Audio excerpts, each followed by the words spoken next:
पिलामाने तुमनंकु आम channel Odia medium study की स्वागत। आज मु तुमन पई ने आछि 2024 मसिया सुरभि प्रोग्राम रो प्रबंध लिखन नूतन ओडिशा गठन रे लोकपाल भूमिका विषय रे एक सुंदर वीडियो आरंभ करे पूर्व जदि हम सब्सक्राइब करना हो क्या चैनल नुआ ताल प्लीज सब्सक्राइब करनियो और डेट न कर आरंभ करियो आज रो प्रबंध लिखन। प्रथम उपक्रम उत्कर्ष लोककला भरी रही आम उत्कल रे नूतन ओडिशा गढ़िबा ताहार परिचय रे। लोककला समाजर कथा कहे। लोकंक जीवनधारा परंपरा खाद्य पोशाक नृत्य संगीत चित्रकला विश्वास आदि प्रतिफलित हुए एही लोककला माध्यम रे। लोककला ही एक जातिर परिचय गर्व और गौरव। आमे विज्ञान और प्रजुक्ति विद्या क्षेत्र रे जेते आगो को गले मध्य आम संस्कृति आम लोककला आमको एक नूतन परिचय दे थाए। स्वतंत्र ओडिशा प्रदेश गठन रे उत्कलर बरपुत्र मानकर भूमिका भली आम ओडिशा को नूतन परिचय देबारे लोककलार भूमिका अत्यंत गुरुत्वपूर्ण। वर्तमान वर्णना विषय आमे जानिछे ओडिशा एक पारंपरिक लोककला संपन्न राज्य।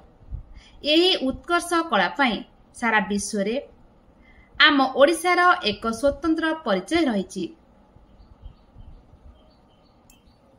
ओडिशार कला नृत्य संगीत पारंपरिक हस्तकर्म कुटीर शिल्प आनी देइछि भिन्न परिचय।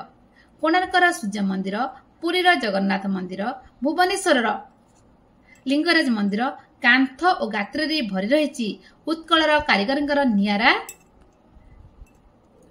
ललित कला। जीवंत रही ओडिशार उत्कर्ष और समृद्ध कला संस्कृति। से कला संस्कृति को आधार करी आजिर विज्ञान और प्रजुक्ति विद्या बल आम नूतन ओडिशा गढ़ी पारिबा। आम ओडिशा नृत्यर भावभंगी और ओडिया भाषार मनमुग्धकर शब्द संरचना विश्व दरबार रे एक नूतन परिचय सृष्टि करिछि। एहा सहित कटकर सूक्ष्म तारकसी काम बालेश्वर पारंपरिक लाख तैयारी जौ कंढेई पुरीर बालुका कला विश्वव्यापी चर्चार विषय पालटिछि। आमर घोड़ा नाच पाला दासकाठिया कंसा पितल काम खाद्य पोशाक चलनी और आम जगन्नाथ संस्कृति आकृष्ट करे विदेशी पर्यटक मानंको। फल वैदेशिक मुद्रा अर्जन सह आम ओडिशार अर्थनैतिक अभिवृद्धि करुछि जहाँकि एक नूतन ओडिशा गठन रे सहायक होछि।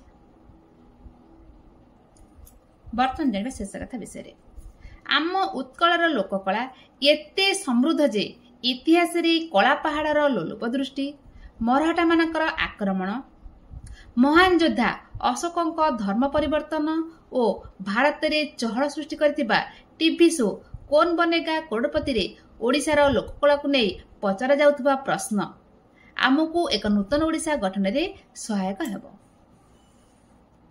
सेतिपाई ओडिशार कोण अनुकोण रे विलुप्त लोककलार पुनरुद्धार करिबा आमर अनन्य लोककलार विकास प्रसार और प्रचार करि पारिले आम नूतन ओडिशा गठन रे साहाय्य करिबा सह आम ओडिशा को उन्नतिर चरम सीमा रे पहुंचाइबो।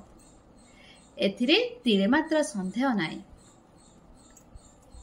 चाल समस्ते एक हेबा आम लोककला को उज्जीवित करी नूतन ओडिशा गठन सह विश्व दरबारे ओडिशार टेक रखिबा। वीडियो के मत लागला मत भल लाइक करबा सब्सक्राइब रोचे। जय जगन्नाथ।